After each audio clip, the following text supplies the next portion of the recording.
Hello, my name's Sandy Forshaw, and I'm going to be sharing with you this morning a verse that's been particularly meaningful to me in this time of lockdown, and it's Isaiah 41, verse 10. And this passage I chose is a memory verse that I learned when I was a student, and it goes like this. And if you're like me, you remember it in the authorized version. It says, "Fear not, for I am with thee. Be not dismayed, for I am thy God. I will strengthen ye. Yes, I will help you. Yes, I will uphold you with the right hand of my righteousness." That's Isaiah 41:10. And this is from chapter 41, just over halfway through the book of Isaiah. And as you probably know, in the first part of this book, up to the chapter just before this, Isaiah is prophesying about the time leading up to the exile of God's people. And we can read about this prophecy and the fulfillment in the books of Kings and Chronicles. And later in Isaiah, we read the prophecies about the coming of the Messiah, and we can read about the fulfillment of that in the New Testament. But in this section, however, he's talking about the consolation of Israel and the return from exile. Well, in the time of the rule of the Assyrian and Babylonian kings, everything had changed for the worse for God's people. However, God hadn't abandoned his people, and we read from the scriptures that these foreign powers were really God's servant. Well, today we face a very different kind of enemy to that of that the people of Israel were facing, an invading power. The enemy at the present time is a virus, one that's brought many changes to our lives and is likely to continue to do so. But we have this one thing in common. It is our God. He is the same. He is the same yesterday, today, and forever. And just as he used the Babylonian kings for his glory, so he will use this pandemic for his glory, and we can rejoice in that. And just as he spoke through Isaiah to his people in exile, he speaks to us who are forced to be apart when we worship. And this passage contains words of comfort for us too, and gives us a perspective at a time such as this. The passage says, "Fear not, for I am with you. Be not dismayed, for I am your God." It's not a kind of a declaration from a far-off power. We don't hear that the king will be with us, or even that our government will be behind us. Rather, the prophet is speaking the words put into his mouth by God. He says, I. I means that the one that's speaking is the one that's supporting us. But not only is he supporting us, but he's with us.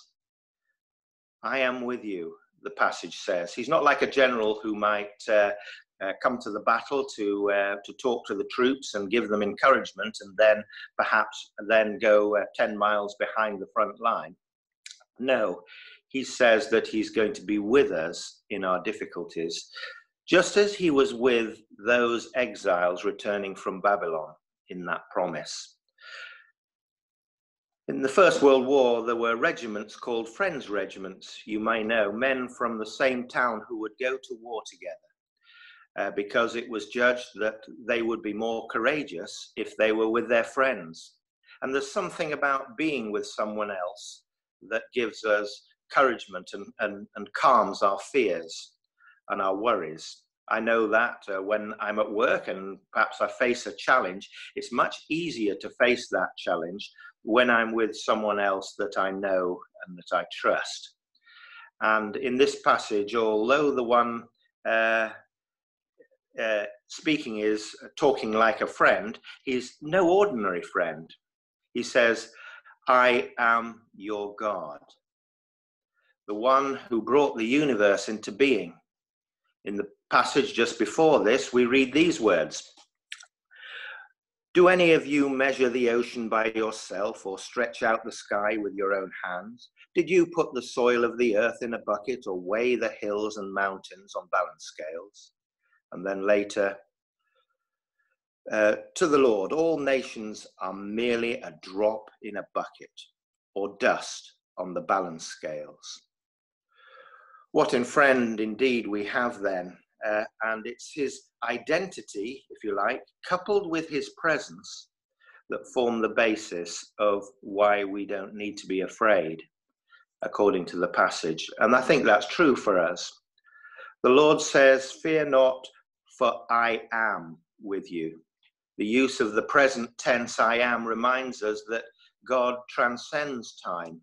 It's comforting to know that when we're anxious, the Lord already knows the outcome of our present situation. And he knows the outcome of our present situation now too. The verse contains other precious treasures too when we look at it. And these relate to the nature of his support.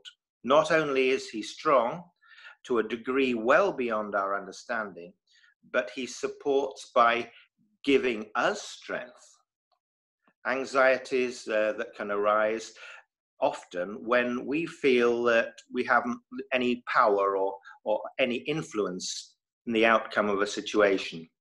But the Lord meets that shortfall with his strength working in us. Our weakness can even be a bonus if his help is more evident as a result of him working through us.